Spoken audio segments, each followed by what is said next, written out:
Hello, this is the Commercial Landscaper Podcast with Robert Clinkenbeard. This show will transform your leadership by developing all areas of your life, business, family, personal, and health. Only by fine-tuning yourself will you truly operate as a highly functioning leader. Super excited today to announce that we're just surpassed the 100th edition of the Commercial Landscaper Show.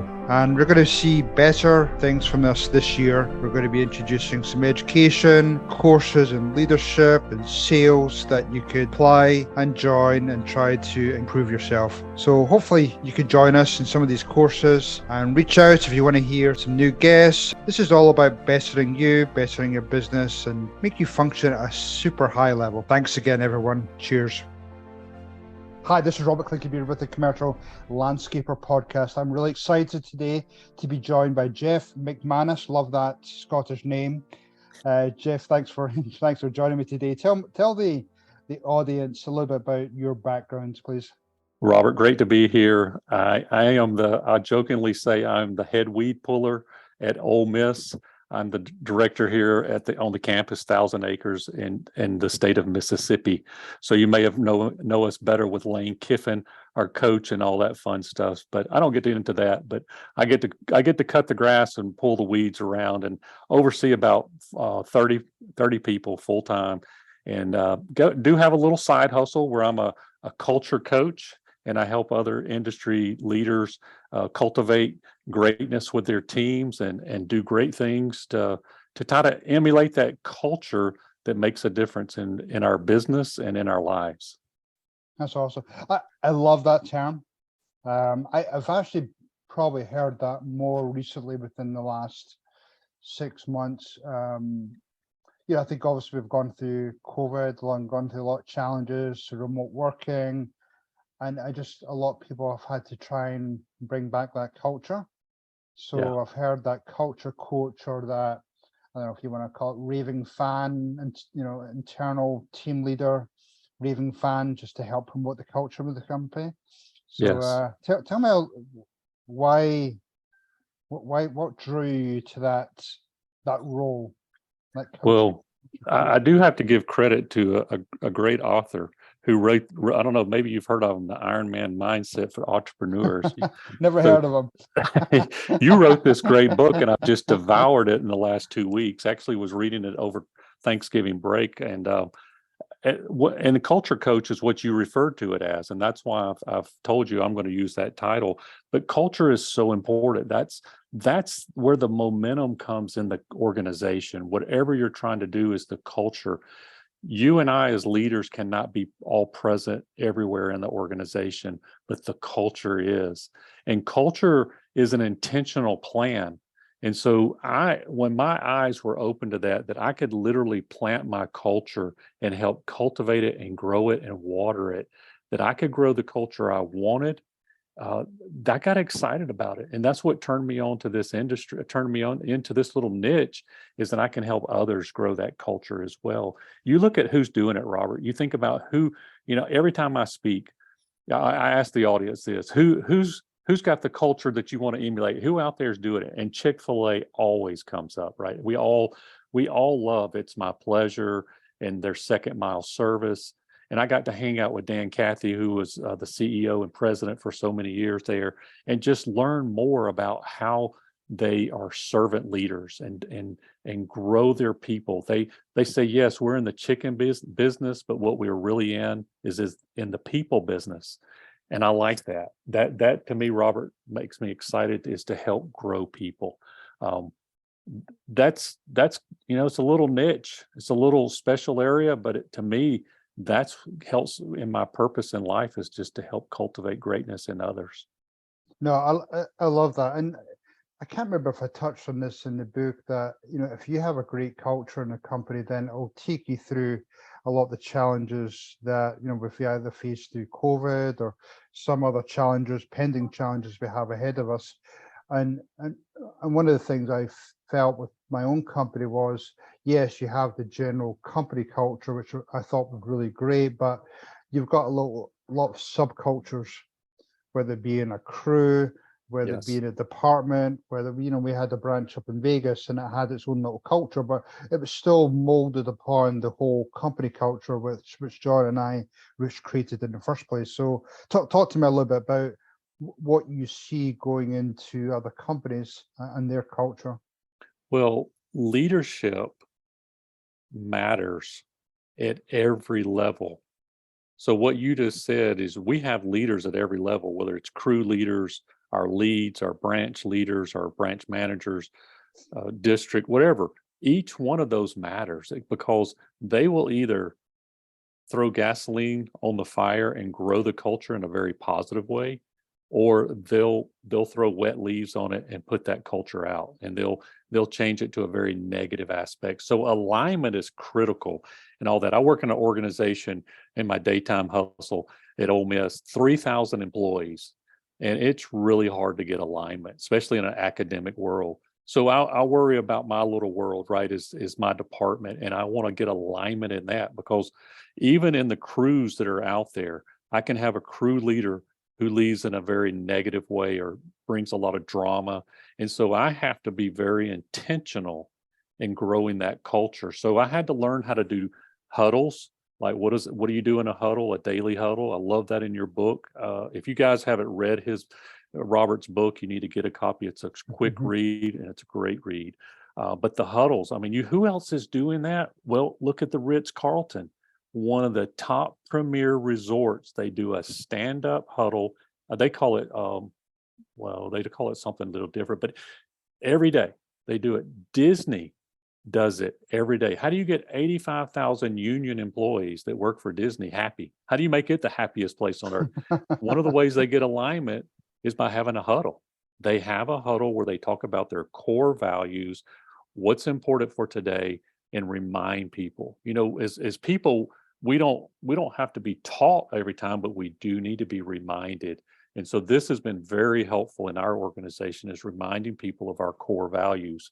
If I may, Robert, just real quick, we came up with this little thing called our landscape creed a few years ago.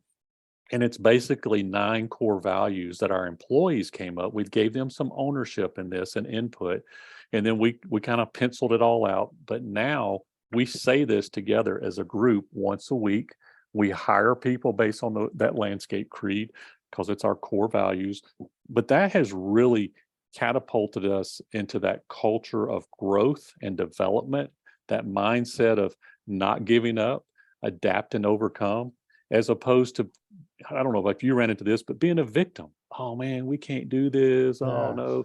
And it drives owners and drives leaders crazy. Absolutely. And so that landscape creed is something I teach to people as well, how to teach it to your people and come up something that they start to believe in, that this is something bigger than myself. So kind of interesting stuff. No, it's so cool hearing you say that. And it was actually interesting.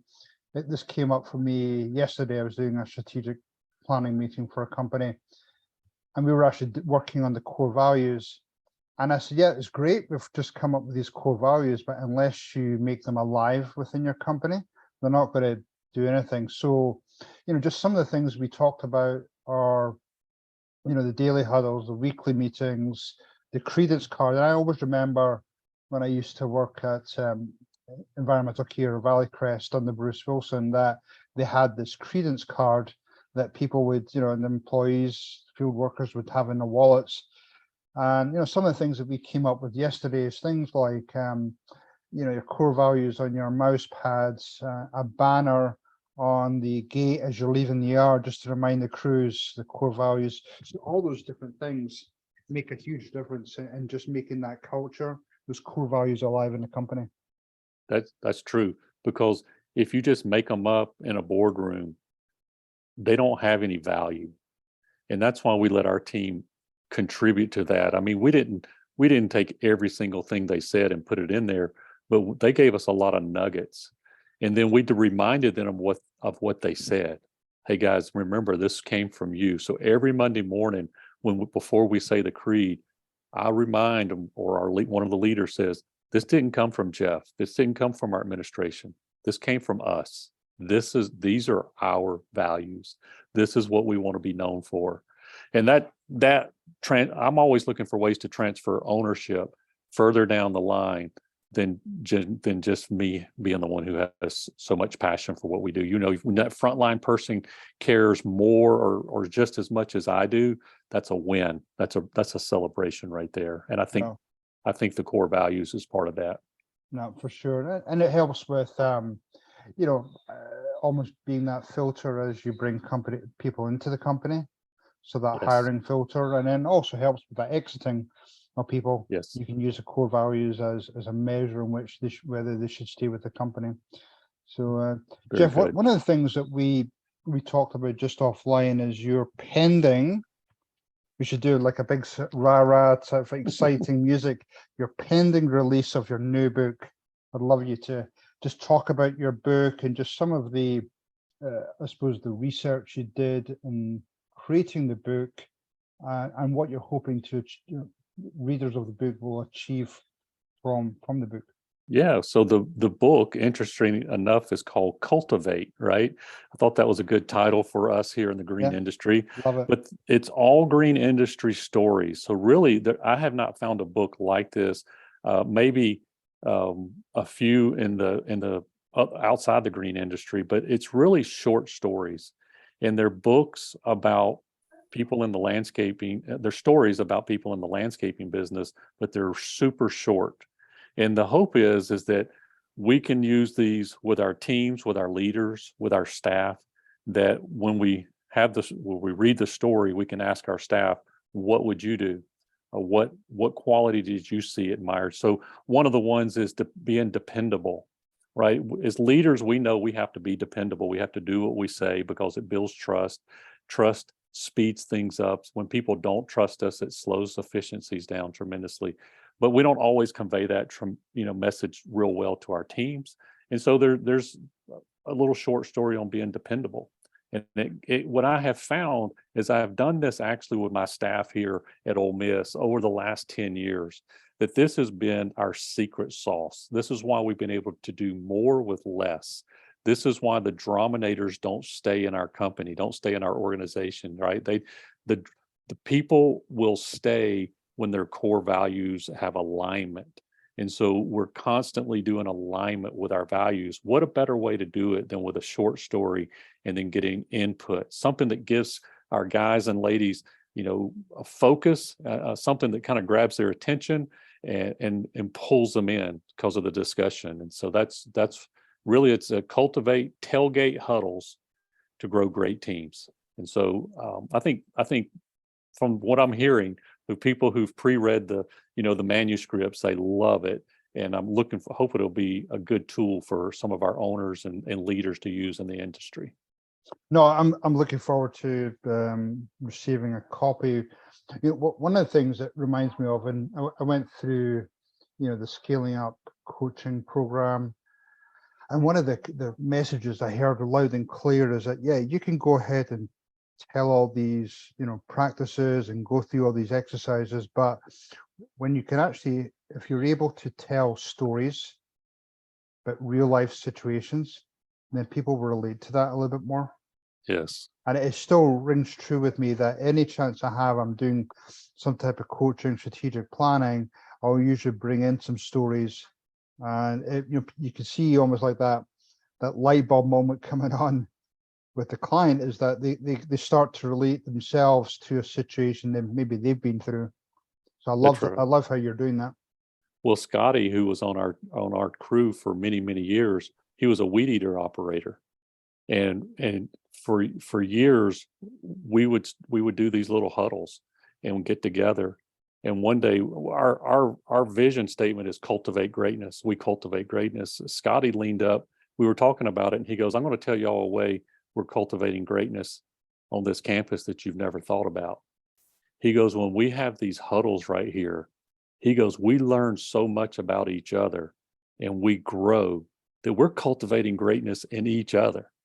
Now, this is a frontline weed eater guy, right? I mean, this is a guy that I don't even think he finished high school, but he made the connection of cultivating greatness to grow each other.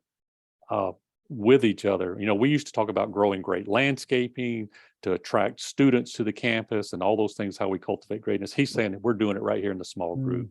I love That's a that. powerful story. That's one I'll love that. never forget. Scotty leaning up, frontline guy, buying in. After he left, he's like, man, I wish I could come back. I've never had a place to work like that, Wow, that that's kind awesome. of stuff. Yeah. Yeah, I love those small huddles. I think you get so much more out of them. But, I know you said the book was more, related to the landscape industry, but I can imagine that any type of contracting type business where you're having crews, you have blue collar workers, there's probably stories in there that they could relate to. I think so. I mean, I don't think it's a hard stretch. I mean, we can, we hear stories that were in the Bible 2,000 years ago, and we all relate to them. You just hear stories, you relate to them. But I intentionally use the green industry, whether they mechanics or whether they're people out pruning, cutting grass. You could really plug and play those peoples into any service industry, and yes, you could make those stories work. Cool. Tell me more about what people will find from the books. Do you have any good examples, or how did you go about doing some of that research? Well, the one thing that I found is in culture, if you don't intentionally plant it, you're going to get what your leaders and your team members bring to you and plant themselves. And so for years, I didn't think it was really my job to be proactively planning a culture. Like, I'm an honest person, and I just assumed everybody else would be. I show up on time. I assumed everybody else would be. And I would get on my soapbox and I would preach to people on these things to do. And it would work for about 2 weeks. And then after that, we'd be back to where we were and before. And it's like, I've got to come up with it. One day, one of my supervisors walked into my office and she just shaking her head. And she goes, they're at it again. And I go, at what again? She goes, the rumors and the drama. She goes, it's just out of control. And I'd go out there and I'd beat my fist and it'd go away. And we just we have to come up with a better way to do this. So we started doing the monthly huddles just to see if it would work. And it worked so well that we started doing another small huddle with another small group. We learned not to do everybody at one time. We learned to do it in smaller groups so that people could actually talk. And when we could get them to feel safe and they started talking and interacting, they started hearing themselves say things in front of their teammates that they'd never said before, that were good, that were positive, leadership type stuff. And our crew started growing and maturing in that. And now that they see themselves as mentors, our crew members, frontline weed eater mowing guys, see themselves as mentors to college students on a major college campus, because we hire students all the time. And these students are going to go off and get great paying jobs, big paying jobs. They drive really nice cars, but our crew sees themselves as the mentors. They're going to help that person develop and grow. So that's what I'm hoping in the long run comes from some people or comes out of the book, is people come with those stories saying, hey, this is where we were and this is what it's done and how our teams have matured and grow. I used to have to deal with drama. I rarely deal with drama anymore. And that's just nice. And that's because we don't hire draminators anymore, and draminators don't stay. If we accidentally hire one, they don't last long. They get weeded out. So you can't do that as an owner and a leader by yourself. You've got to have a culture that does that.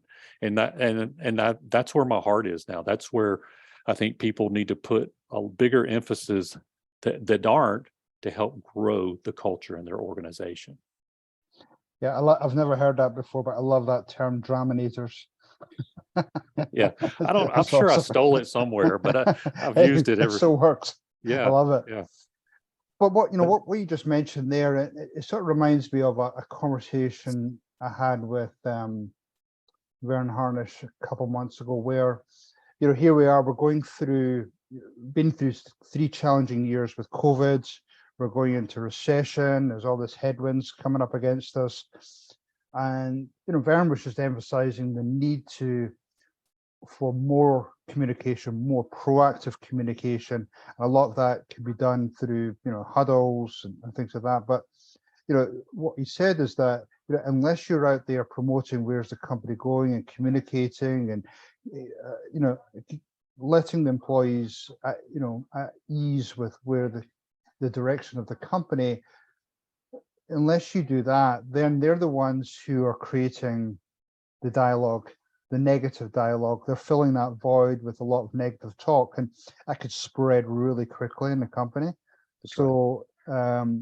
I love how you're mentioning, the creating the stories, doing the daily huddles, controlling that dialogue within the company, controlling that positive culture that you've spent so long creating. Yes. Well, you think about it. You want to attract A players to your organization, and A players usually are the ones that have options, right? They know that companies want them and they're hireable. So you want to attract them and retain them.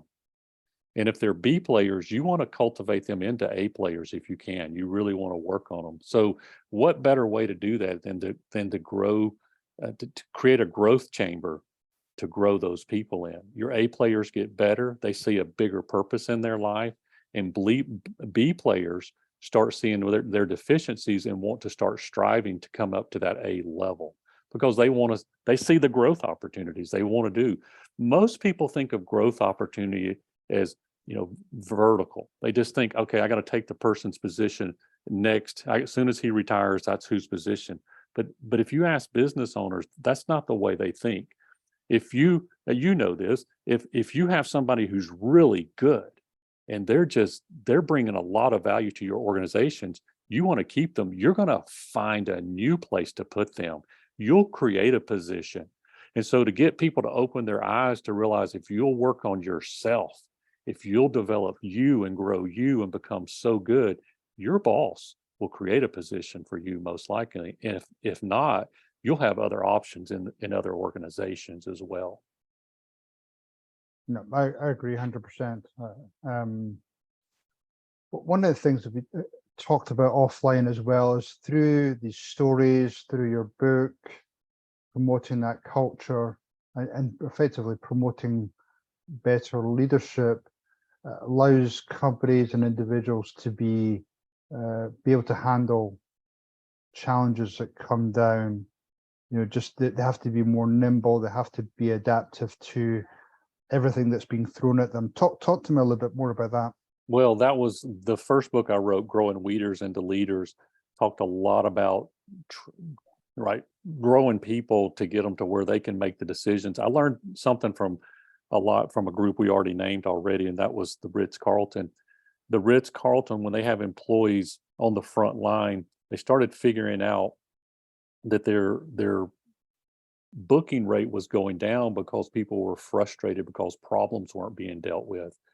It's same for us as well. Our employees get frustrated if they're not allowed to deal with things. So we came up with this way to empower our employees. Any employee can make $100 decision without asking me or anyone else. And that could be pulling plants out, putting a plant in. But if it's under $100, they can do that in a day. And of course, our supervisors can do more. They can do $1,000, and we just keep moving up that way to try to empower them to think. Ritz-Carlton, I think, does $2,000. They can make a $2,000 decision working with a customer, and they say rarely do they do it, but when they do it, the interesting story I had heard is a Ritz-Carlton story was an employee, a guest had left their computer in Atlanta and had flown to Hawaii and forgot the computer in Atlanta. The employee did not trust the mail service or the overnight service to get it there. The employee flew out there the next flight, gave the computer to the person, and turned around and flew back without ever asking their boss at all, because it was under the $2,000. They were able to do it. And that person was rewarded for that, for taking that extra mile, type service. And we want our employees probably not to fly to Hawaii, right? But we want them to have that same empowerment. And so that's one of the little things that we've tried to do is give them the power to make some decisions. And when you start getting good people, you can trust them to do that. No, I agree 100%. I actually went through the Ritz-Carlton training myself, and to hear stories like that, I think it was almost just I got the chills going through me just to give them that level of respect and trust to be able to take care of ultimately the clients, which is ultimately what we all want. That's right. So, Exactly. We cool. want our customers to love us. We want them to talk about us. We want them to share how great we are. And our people are our ambassadors, right? Our people are the ones they interact with, not us. And so, the little thing, Robert, is we have to teach our staff is how to use backpack blowers, right? Everybody's getting nailed about the noise, but when you're on a sidewalk and they're blowing and the person approaches you, what do? Right? You idle down. And in the South, we make eye contact, right? And we give them a little head nod. We see you, hello, head nod. And we have to teach our employees too. If it's a beautiful college girl, you don't make her feel awkward by watching her walk by, right? She may have smiled at you because her parents taught her to be respectful, but she doesn't love you, okay? And she doesn't want you to talk to her. And so we teach our employees that. And if it gets really crowded, you leave, right? You go away and you come back another time because who's first? The customer. We want the customer experience to be the best. And a lot of times we use stories to help our employees remember that. And I've gotten calls from people saying, hey, your employee was so nice because we were doing so-and-so and they quit running the blower or whatever, those type of stories. And that's when you go, yes, as opposed to them calling you and telling you bad news of, your guys are pretty annoying. They just kept blowing and we were trying to do things and y'all were just, thankfully we haven't gotten any of those calls. That's good. Yeah. I mean, it's great to receive those positive calls because that you're actually the training, the huddles you're doing are actually beginning to make an impact. That's right. Nice job for that. Yeah. So Jeff, we're just finishing up here. What's the best way for people to learn more about you? How did they get a copy of your book? How can they read it, understand or get to know more about any type of courses that you provide?